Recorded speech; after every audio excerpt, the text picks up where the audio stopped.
మంగళగిరి పరిధిలోని ఎక్సైజ్ శాఖ నూతన మద్యం పాలసీ పలు అంశాలపై నూతన ఎక్సైజ్ శాఖ అధికారులు ప్రత్యేక దృష్టి సారించారు. మంగళగిరి ఎక్సైజ్ అండ్ ప్రొబిషన్ కార్యాలయంను prohibition and excise deputy commissioner doctor Srinivasulu ఇతర అధికారులతో కలిసి సందర్శించారు. ఈ సందర్భంగా స్టేషన్కు సంబంధించిన వివరాలను prohibition and excise CI Mangalagiri SI Padmaja మరియు సిబ్బంది అందజేశారు.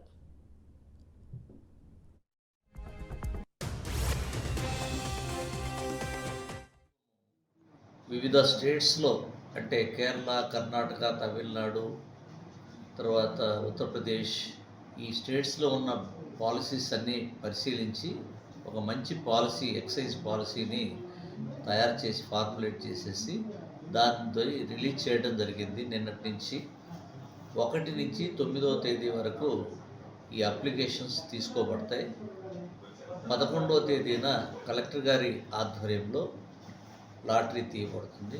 వారందరూ ఆ షాప్స్ అన్నీ కూడా తర్వాత 12వ తేదీ నుంచి ప్రొవిజనల్ లైసెన్స్ తీసుకొని అమ్మకాలు ప్రైవేటు షాపులు అమ్మకాలు జరుగుతాయి. 11 వరకు గవర్నమెంట్ అవుట్లెట్స్లో మద్యం అమ్మకాలు జరుగుతాయి.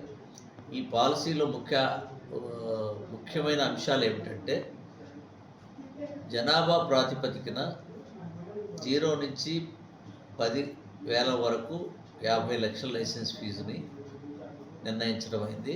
అట్లాగే 10,000 నుంచి 50,000 వరకు ఉన్న వాటిని 55 లక్షలుగాను, 50,000 నుంచి 5 లక్షల లోపు ఉన్న వాటికి 65 లక్షలుగాను, 5 లక్షలకు పైగా జనాభా ఉన్న వాటిలో 85 లక్షలుగాను,